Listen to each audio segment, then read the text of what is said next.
So here we see Thomas on the left in an unfamiliar position. Normally he's the guy who's standing behind the players, sitting right there because he's very often our feature match charge. And on the right we have Giorgio Kotoglu. Hope we're not butchering that name. Kotoglu. Oh, you just swallow the G. It makes a small sound, I think. But not one you can hear. All right. You just think about the G. You don't actually I say may be the butchering G. it as well. Did you also learn Greek in school? No. So no, I'm certainly no expert. Oh, okay. So that sounded like Tom was telling us. Yeah, you were speaking from a position of authority. Was my guess, to be honest. All right. It looks like a glue. So we have Terraforming, 2 copies, Trickstar, Candina, Ash Blossom, Choice Spring, and Drolland Lockbird. So talk about hand traps for Giorgio's opening hand. However, Thomas is going first, and he's now going to try and assemble that big field that Thomas was hinting at during our pre-match analysis. He's kicking things off with unexpected die. Yes, Thomas here may not have the best hand to be kicking things off. We saw he had evenly matched and a Kaiju in hand. Typically cards that you associate with a deck setup to go second. Ash Blossom, as we see, shutting down one of the few cards in Thomas's hand that actually does something here. I'm not sure he can play any other card. No, he doesn't. So he just passes play. So maybe now his evenly matched could come into play if we're looking at it from an optimist's point of view. Every time we seem to have World Chalice on the feature match table, they always seem to just brick. I have to say World Chalice is one of the decks I'm least impressed with, to be honest, because so far every time we've had them, they were not doing anything. See, I've played this deck and I've seen the good fields that it can make, and they're insane. I think we can say the same thing about the Magical Musketeers, to be honest. That's true, yeah. I think I've never seen, like, every time you guys are defending it left and right, like both Matt and you, and you're like, yeah, I've played this, it can be really good, but on the stream for some reason, it's always choking. Yeah, I know, like, almost certainly there are times, I'm not saying that every other time I've played it, every other time I've seen it and played it, that it's done great. Just that we never seem to see the great versions there is potential. on the stream, There's potential there, yeah. All right. So now it's almost like Giorgio is starting this duel. Yeah. Thanks to that hand trap that just shut down Thomas completely. Yeah, Giorgio gets to play first and has a battle phase. Yeah, and an additional card. Although he did have to sacrifice the Ash Blossom to end the it's all balancing out in one way or the other. And the evenly matched may balance things a bit the other direction. Yeah. Do you think there is a reason why Thomas didn't set the evenly matched? He's able to activate it from his hand at the end of the battle phase because he has no other cards. Ah, fair. It seems like one of the best reasons. Yeah. It's a good point. It's still early. And we haven't had that much sleep. No, we were only here like 9 hours ago. What, you left the venue? I thought we were sleeping in over here. But we're going to see Thomas here dropping down to just 600 life points after 3 Licorice connect. The Candina attacks for 1,800 plus 200 from the light stage, and here each Licorice will do a total of 1,800 damage. Talk about an explosive opening. Wow. And so the evenly matched will be needed just for Thomas to stay in the duel. Without it, he would lose the rest of his life points in his draw phase. Yeah. And the thing is, he needs to basically win this on his following turn. I mean, Trickstar is not known to not burn through a couple of life points very quickly. Yeah, Giorgio doesn't even seem to be like super upset about this. Well, 600 life points for a Trickstar player is not actually that hard. 400 by the end of the draw phase. So that completely turns off Agent of Creation Venus if that card is drawn. Right. Yeah. So Giorgio is like 600 LP. I eat those for breakfast. Yeah. Wow. Yeah. Generally, a lot of the time, I say, Trickstars, they're all about getting your opponent down to an uncomfortable amount of life points and then burning them a little bit at a time, taking them all the way down to 0. And he's managed to achieve that straight away in his first turn. And we can see for Thomas, there is no card in his hand, and he draws the Venus, which is completely offline. That's rough. Just adding insult to injury here. He's sitting at 400 life, so he can't even summon a single Shine Ball. I don't know, I've seen that before. On your second turn. Like, yeah, this is a dead card. It's too expensive. 500 LP.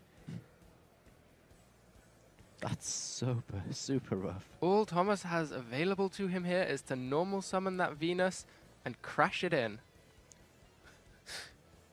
Yeah, I like those odds. But he knows that there's a Candina. There's a Candina waiting, yeah. But where else is he going to go here? Is there are we missing something?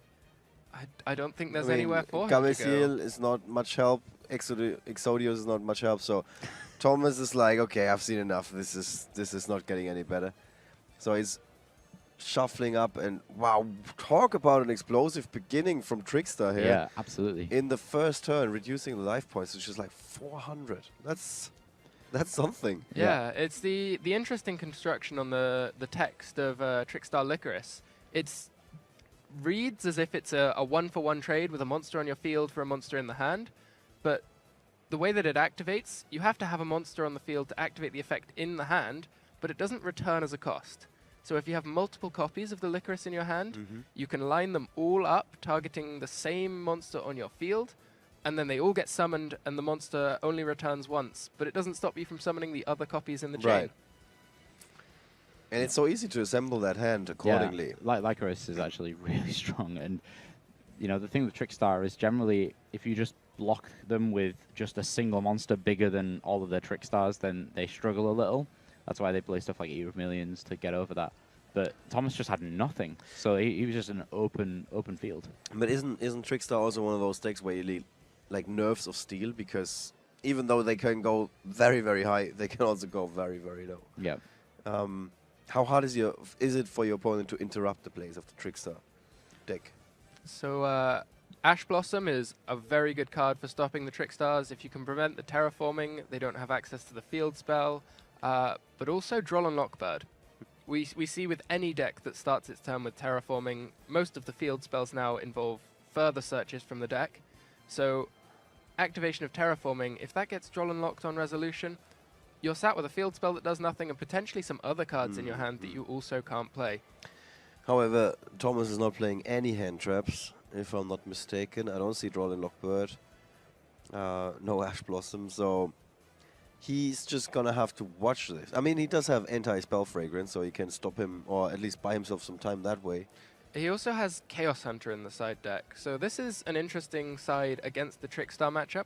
You can summon it from your hand by discarding a card whenever your opponent special summons a monster. So we see in that previous game, if he'd opened with a Chaos Hunter, when the Licorice was special summoned to the field, he would be able to discard a card, special summon Chaos Hunter, as 2,500 attack, which is a real big problem for the Trickstar deck. Right. On top of that, the effect of Chaos Hunter prevents the opponent from banishing any cards. Oh yeah. Which turns off that would have been good. turns off both effects of Trickstar Reincarnation. Both the banish hand effect and the engrave effect requires it being banished as a cost. Right. And it can provide some protection against evenly matched, but in this case it was the Trickstar player that we saw on the receiving end with the evenly matched. Absolutely, yeah. And that would have made all the difference. I mean, there was more than 5,000 life points that would have been still for on Thomas' side of the field. Basically, he wouldn't have lost those with a big blocker. All right, let's see how this goes. It's fair to assume that Thomas wants to go first. Yeah, I hope that this time he has a bit more in his hand, a bit more gas, cards that will do something for him on the first turn. Or stop his opponent. Both of those are fine options. We see a lot of spell cards. World Legacy's Heart, World Chalice, Guard Dragon, and Monster Reborn. We see Venus in the hand. Venus and Kyoto Waterfront. If he doesn't meet a hand trap here, we're going to really see what the deck can do. And I think, there is no hand trap for Giorgio. Yeah, good point. If you ever wanted a showcase of World Chalice, this will be it. Okay, let's not flake out. Here we go. Let's not flake out, Thomas. This is it. Please do it for all the World Chalice fans around the world. Yeah. I know that above all else, he's going to be disappointed in himself if he doesn't do it. He's been wanting to see this on the live stream for at least 2 events now. Yeah, it's one of those things where you have the judges working the live stream, and then they see a creative deck and they have played it in their free time. And they're like, oh, this is such a good deck. Just wait and see. And then it doesn't work out, and the judge comes over and he's all disappointed. He's like, Yeah. And this deck is much better than what you saw. I'm going to prove it to you someday. And this is that someday. Yeah, this is that someday. Finally, he's got this option to do and do as he promised. He's going to show us. So we see Kyoto Waterfront there. Kyoto Waterfront is the field spell for the kaiju monsters. If it has 3 or more counters, it's able to search the deck for kaijus. And typically, we think of kaijus just as monsters Like that a tribute your opponents, Right. and they sit there. But if you've ever looked at a kaiju monster, they have a big block of effect text. It's not just the ability to special summon it by tributing your opponent's monster. They all have different effects. Right. So we might actually see kaiju being summoned to Thomas's side of the field. Particularly Gamasiel has a very strong negation effect. He'll be able to special summon that potentially with his Saryuya Skulldread. The card of the weekend. So in case you just tuned in today and you haven't seen yesterday, this card has been splitting heads all weekend because there were a couple of situations where somebody could go for Saryuya. They did, and we were in disagreement. We were like, there was no reason to do this. You could have ended with an Abyss Dweller and a Naturia Beast, for example. That was one of the extreme examples. Yeah. We were like, how is this better? Like, you already have everything on the field that you need. Why would you try and improve your hand now? This game is not about cards in hand. It's about cards on the field. All right. But so I think here we see a great example of use of Saryuya. Yeah. So that's the third time. That's the third time this weekend we've seen a good use of yeah, it. it's a card of highs and a card of lows. Sometimes it's absolutely perfect. We see Thomas hasn't had to commit too much into getting this one out, but if it takes a lot of resources and you're foregoing other plays just to summon it, then Right. it's not the right decision. But here, it only took 1,500 life points, almost. Okay, so where is he going to go from here? What's his final goal for this field? Is it? I'm trying to remember exactly what Exodius does, but yeah, I was just gonna say, can you reborn the Venus, then play Exodius to put all the Shine Balls back, and then do that again? I believe so, yeah. Exodius, when summoned, will return all monsters or all non-effective? Yeah, I think it's all monsters. And From so the graveyard to the deck. he may not even bother to shuffle in the Shine Balls here because they're all going to be coming straight back out. It's funny how it's just like shortcutting its way through that first turn. But I think Kiwi's very keen to get the round progressing nice and quickly. In game 1, we saw him insisting that Giorgio doesn't shuffle his deck after playing Terraforming because we're about to see the light stage coming down anyway. If you need to know one thing about Kiwi, that's like Kiwi in a nutshell. Yeah. It's, Please make a move. yeah, it's like a pretty fair description. He's getting bored so quickly when he's watching these matches sometimes. It's like, man, why are you judging? Like, you should be watching stuff on YouTube at twice the regular speed. This is what your purpose in life should be. So again, Ib's going to gain the 300 from Saryuya. Judge is yet again looking at that hand of nothing. Yeah, he's shuffling it. Sometimes you hope that while you're shuffling it changes, suddenly changes. Yeah, it's like, oh man, I completely missed that hand trap that I had. But now I shuffled over it for the 4th time, and now I'm going to be ready to drop it. Yeah, now I'm going to do it. I'm going to drop the hammer on you, man. After that 3rd Shine Ball hits the field. Well, the 6th Shine Ball at this point. So Thomas is obviously going for a Shine Ball OTK here. He's taking full advantage of us providing enough dice for him to track all of these 300 attack boosts. Yeah, that's probably why he's playing this weekend. He wanted to get all the different dice, so just so he could do that. We may at some point see the Link 3 World Chalice coming out here. Ningersu, able to draw cards for each of the co-linked World Chalice monsters. That's when much it's better summoned. than Sairyu. Yeah, you don't even have to Saryuya. put any of them Saryuya. back. Yeah, Yeah, they're completely free. yeah, exactly. It's much better. Why isn't everybody playing that card instead? So, very specific requirements. It's a Link 3 that you can only use Link monsters for the materials. Okay, that sounds a bit hard to come up with. Yeah, Thomas he's well on track, showing us what this can do. Yeah, here's a firewall. Mm-hmm. And the effect of Saryuya to special summon the Gamasiel from his hand. Now, Gamasiel on-field effect. Once per turn, you can remove either 2 or 3 kaiju counters. Yeah. Can we bring that one up? When a card is activated, negate it and banish it. 2. Just 2 counters. Yeah, and anti-spell fragrance to boot. And there is no... Is that a once per turn? No. Okay, Oh, so wow. he's got 5 counters at the moment, so that means 2 negations. Pretty sure, yeah, you can just do it No, as long there as is there's no... counters. It's just during Yeah. either player's turn when your opponent activates a card or effect. Okay, so 2 negations. And an anti-spell fragrance, and that is it. Thomas did it. He finally showed us what World Chalice can do. It's 1-1 between the Netherlands and Greece. Wow, that was a very long turn 1, but in the end it all turned out rather well for Thomas. I think he's feeling like he can happily lose this match now. He's done that. He's like, I've done my part. I've achieved what I needed to achieve. Are you happy that the World Chalice deck does something now? Yeah, I'm absolutely happy. Honestly, it did not disappoint in this one. Also, we've seen somebody like go for big link monsters, and then there was a purpose. They didn't just do it because they could. They were like, I'm doing this because there's a reason, and I'm gonna show you that reason. I just need to find a really good Magical Musketeer player now, and then we can convince you of all these decks. Did Giorgio have nothing to like battle this? I mean, he did have 1 kaiju. He had a Gameciel of his own. Thomas had 2 negates, and well, so he cannot negate the Gameciel, can he? Because you would just tribute the opponent's Gameciel, but that's still a Firewall Dragon. You still can use the effect. Even if your opponent kaiju, well, you can't give your opponent another kaiju anyway. The counters aren't on the Gameciel, they're on the field spell. Oh, right. Possibly there could have been some play involving if he chose to summon the Gameciel to his own side of the field.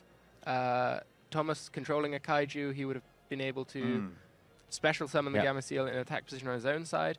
At that point, if he were able to force the negation from Thomas's Gameciel, he would be able to chain the effect of his own, removing 2 more counters from the waterfront and banishing the first kaiju. Yeah, the counters can be removed from anywhere.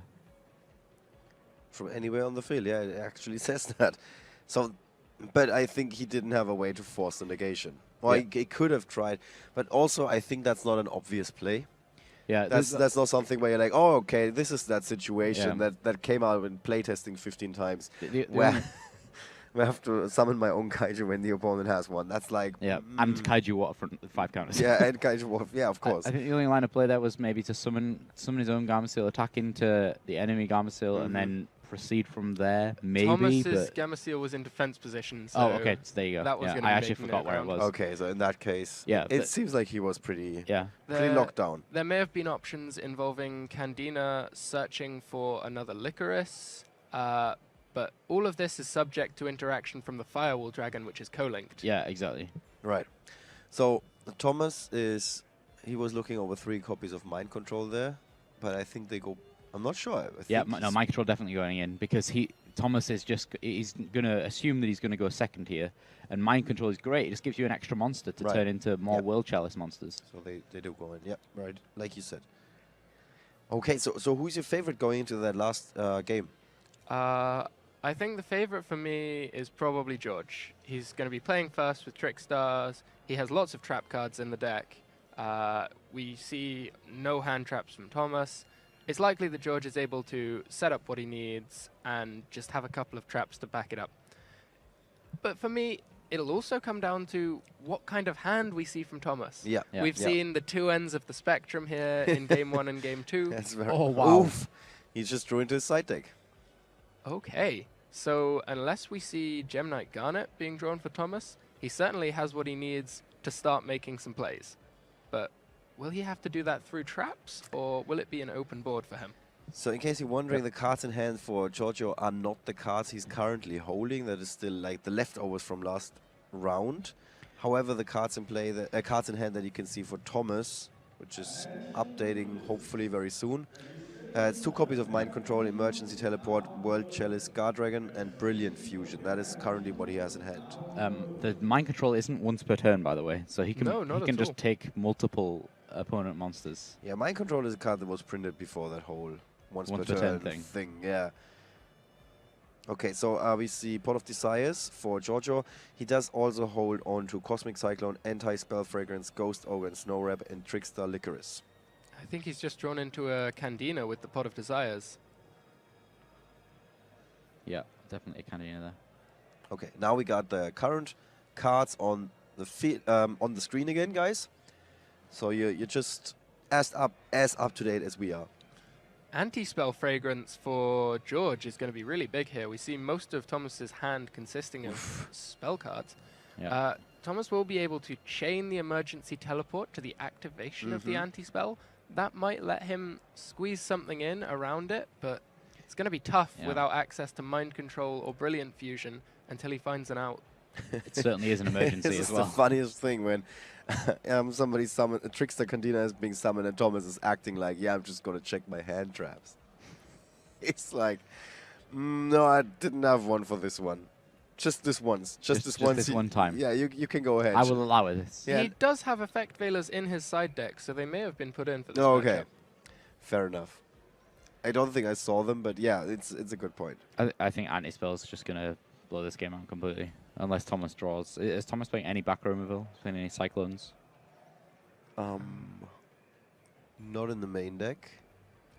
And also not in the side neither deck. in the side deck. Okay, yeah. Oof, I okay. think this game is going to be completely won by anti-spell fragrance. Let's see if he can surprise us. Thomas is allowed to draw for his turn, and there's going to be the flip of ASF. If we see something like a Venus, then access to Ningirsu is able to send the anti-spell directly to the graveyard. Yeah. The second face down card, in case you're wondering, for Giorgio is Cosmic Cyclone. Yeah. Thomas looks like he has a plan here. Cosmic Cyclone won't do a great deal until the anti-spell gets hit, and then we might see the Brilliant Fusion coming out. Yeah, Thomas really needs to get rid of that card.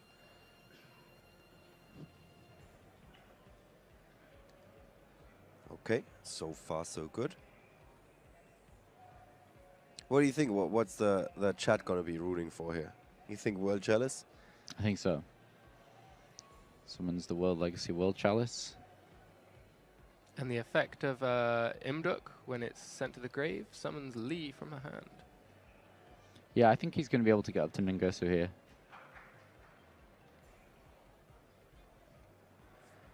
I can't remember all the name of the World Chalice cards. I only remember what we called them before they had names. the working titles. Yeah, his name is Randy. Auram, that's his name. It's Randy and Stan. Can we pull up the effect of Auram? Auram's really good. He gets to swap. He gets to swap out one of the cards in his linked zones, one of the zones he's pointing to, with another World Chalice monster in the graveyard. I think actually maybe just be another monster in the graveyard.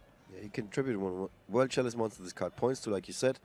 Target one other monster in your graveyard, special summon it to your zone this card points to. Yeah. So the key part with him is you're able to get back, you swap a monster that you summoned from Imduk, special summoning from the hand, which is generally going to be a normal monster or something not that great, and then you swap it for an Imduk, and then you're able to use the Imduk and Auram at the same time to link summon and continue your combo. All right. Okay. It's interesting, like, Thomas's line of plays was opened by just an emergency teleport. Yeah. It's like the only card he needed to get this whole thing going. Yeah, he was reliant on having World Legacy World Chalice, though that's actually been massive. Okay, yeah. Yeah, Ghost Ogre is completely crushing. It's essentially entirely negates the effect of Auram because he doesn't point to a zone anymore, so he can't actually summon something. The way that effect works is he has to be pointing to something on resolution, and he isn't. He's in the graveyard. So. Yeah. But here, it hasn't actually ended up too badly from Thomas, despite that Ghost Ogre. Yeah. True. We True. see these World Chalice normal monsters, just by having more attack than Trickstar Licorice, able to clean out the board. One of the biggest weaknesses 1800. of the Trickstar deck is inability to deal with any number of attack points. Yeah. Any number. Yeah. So, and now Thomas is going to set all of those spell cards. He's Yeah. very likely going to see another turn. He's just going to lose one mind control. That that's is fine. not too much of a problem if you have a second one No. set. I think that Thomas is going to have to wait. He should really think about waiting an extra turn with Baguska out here to try and generate a little more advantage. Depends. It will depend a lot on what he draws for the turn. He has access to many resources through Brilliant Fusion, but only once Baguska's left his extra monster zone. Yeah, there's a lot this relies on. I must say I forgot that Light Stage was going to be able to start taking out those back rows one by one as well. So Thomas is actually not going to be left with a lot on his turn. So that's much worse than I thought. Baguska is basically the spirit animal of any commentator. Yeah. Yeah, it is.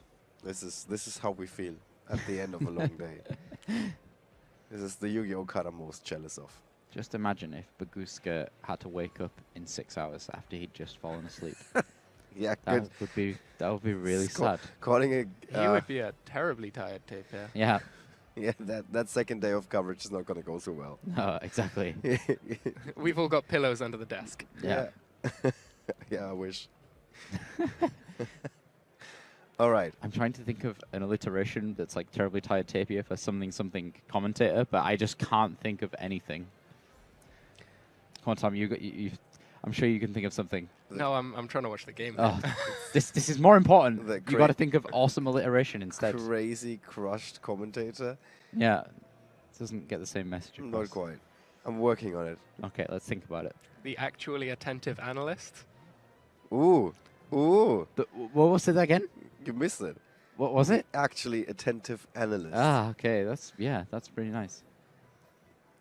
Doesn't describe that we're tired, though. You should be careful though, because there's a very good chance that this is going to be released as a Yu-Gi-Oh card, and you're just going to be left out of all the licensing fees.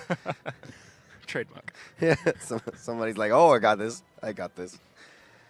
Just after when I'm done with this thing that is a toaster and a sheep at the same time, then I'm gonna get on that one.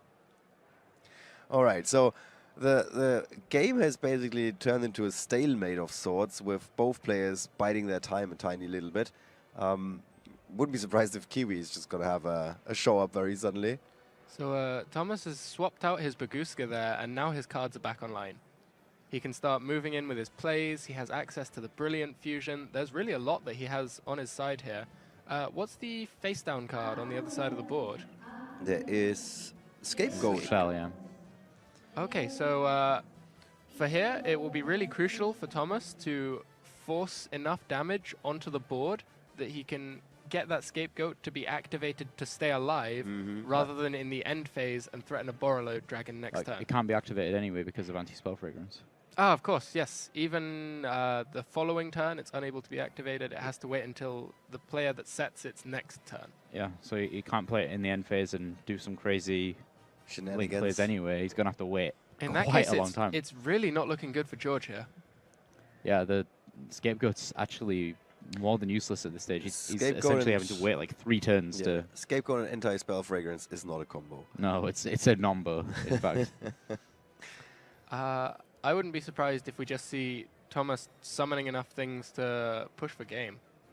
Oh my god. This could be the first time ever that we see World a World Chalice Chalice. deck Oh. win in a feature match. The dream is alive. I just imagine there is a World Chalice player who won in a feature match before, and he's like, "What, you forgot about me?"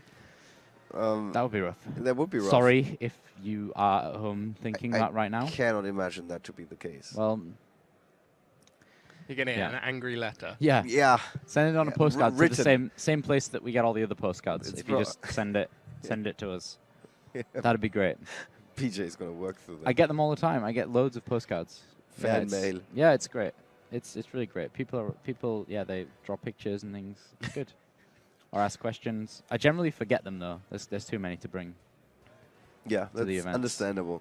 All right, so Thomas is still on his little train of making crazy little combos. He has 2 normal summons here and a handful of cards and graveyard full of resources. I don't think and there'll damage be juggler. any struggle for him to get enough damage. Is he? I haven't actually seen Thomas's deck list. Is he playing the full like Perform Age package with Damage Juggler, Hat Tricker, and Trick Clown?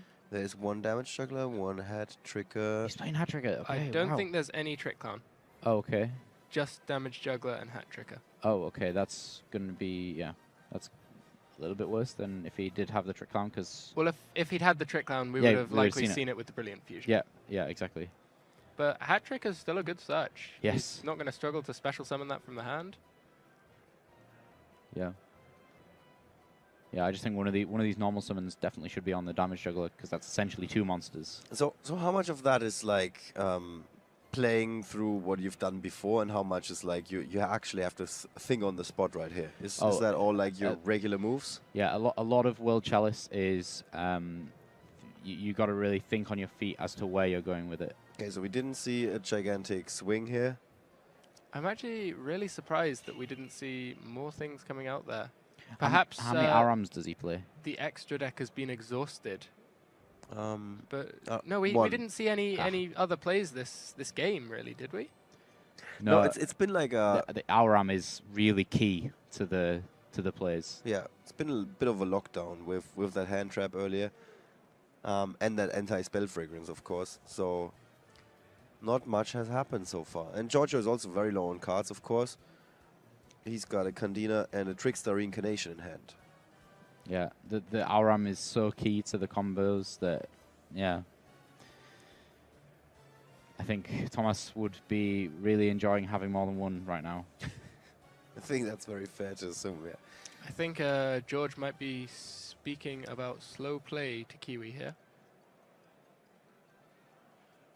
Yeah, to be fair, there was only one card he could play in his hand. So. But at the same time, we saw Thomas taking a bit of time with his turn, and the policy document says you have to make your moves at a reasonable pace regardless of the complexity. Yep. Yeah, the number of options are definitely taken into account, but I can't speak for individual judges. You also have to put yourself in Kiwi's position. If he hands a warning to Thomas, he's going to be hated for the rest of his life when they work together in a judge team. But that shouldn't be coming in. The No, that judges not, should okay, rule I was evenly. right. I should. That's the joke. I should add that. Yes, I was not serious. Yeah, just in case the thought police is on me again. Okay, damage juggler. That's pretty fair. That's going to stop Lily Bell's effect. That's actually a really great usage of damage juggler right now. That's phenomenal. Yeah, Thomas is quite proud of himself. He's Unless, like, does Lily Bell say you got to inflict damage? I It think is, it's right? if it inflicts damage Yeah. by a direct attack. Yeah, I think it must be. No, there's- just when it inflicts battle when damage. it but inflicts damage. There was no damage. Yeah. Oh, I enjoyed that far too much. we don't really see the perform mages. We saw them back when the ice cream was legal, but Back when the ice Flush cream was fire. thing. Flush Fire, that's the one. Sounds like when you were like 12 years old before you had your second teeth or something. Yeah, the ice Back then, cream. ice cream was legal. Yeah. Before your parents decided, nope, No more ice cream. no more ice cream for the rest of your It's life. too What strong. dystopia are we living in? Yeah, ice cream is too powerful. You can't have ice cream.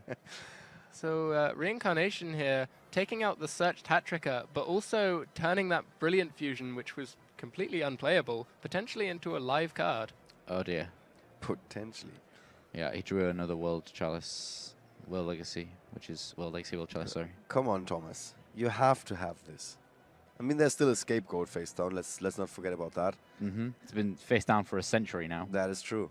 We haven't seen a scapegoat face down for that long. Usually these sheep are not known for hiding. Yeah. They Oh wow, that's a cool play. He used the effect of I can't remember her name. The Eep was it? no, it's I've forgotten her I name. think we don't Is it have it Lee. here. Yeah, Lee. To use her graveyard effect to tribute the World Legacy World Chalice from the field, to then trigger its effect when it was tributed to summon 2 World Chalice monsters from his deck, as you can see now. So now we have an army of Lee. Yeah, and he would have also got the effect of Lee, which you can see him adding to his hand. Yeah, this deck definitely has some crazy combos. Yeah, that's awesome. And by the way, for the first time ever, Thomas has some interaction on his opponent's turn with an effect veiler. We thought it could not Yeah. happen, but here we go. He's proving us wrong. It's actually fairly big as well, because he can just effect Veil the Lily Bell in main phase, and then it's basically useless. Well, the World Chalice Fairies, Lee, just having 2,000 defense is a really big problem for the Trickstar deck. Yeah. So yeah, he's going to get to normal summon the other one.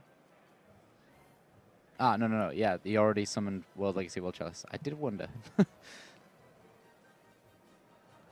Nice try. Thomas has just realized, oh dear. Yeah. But Yeah. at the same time, he's sat on monsters with 2,000 defense. He has no real reason to be scared because he doesn't know about that scapegoat just yet.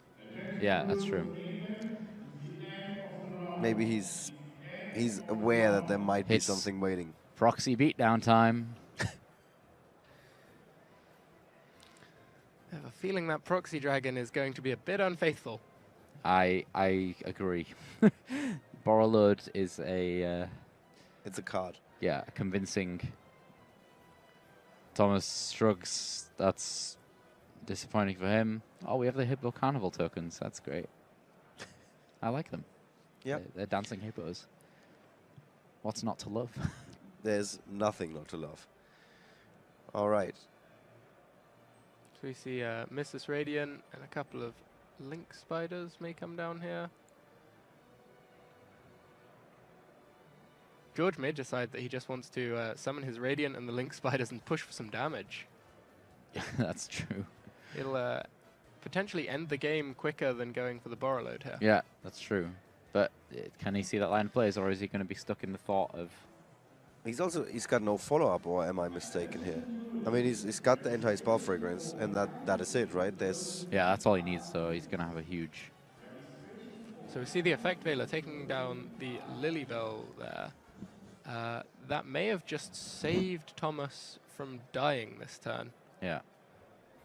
So he was going to be taking a whole load of damage here, and one Licorice may have been enough to seal the deal. So he takes 100 from the first Link Spider, 1900 from Mrs. Radiant is 2000, a further 15 from the second Link Spider is 35. He'd take 1000 from the Lilybell with the light stage in play, and then that would be an 18 on top of that if he could get back a Licorice. So I think that Effect Veiler might have just kept him in the game. Oof. Thomas is hanging by a thread. I think he needs Exodius. Yeah, he needs something big. Something like, oh, Raigeki wouldn't even help because of that anti-spell fragrance. Okay, let's... Oh, yeah. More bad news. Just what we needed. What outs does he have, Tom? Not Foolish Burial. Yeah, you say Exodius would have been a good shout, but there's not a lot left in his deck at this point, and obviously the Foolish Burial can't even be played this turn. No. I think that's going to be it for this match, unless there's some sneaky World Chalice effects in the grave. Let's see. Thomas seems to have a plan. Yeah, well, he can use World Legacy, but that's not going to help. Oh, I did draw the Foolish, yeah.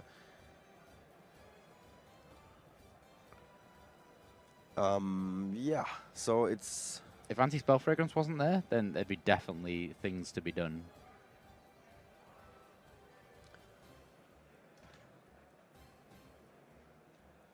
Okay. All right. The ultimate going down in style move. All right. Thomas sends his monster into the Borrowload Dragon. He sees the writing on the wall and says, let's call this a day. An honorable death. I've had one good duel. Okay, guys, let's talk about it in our post-match analysis.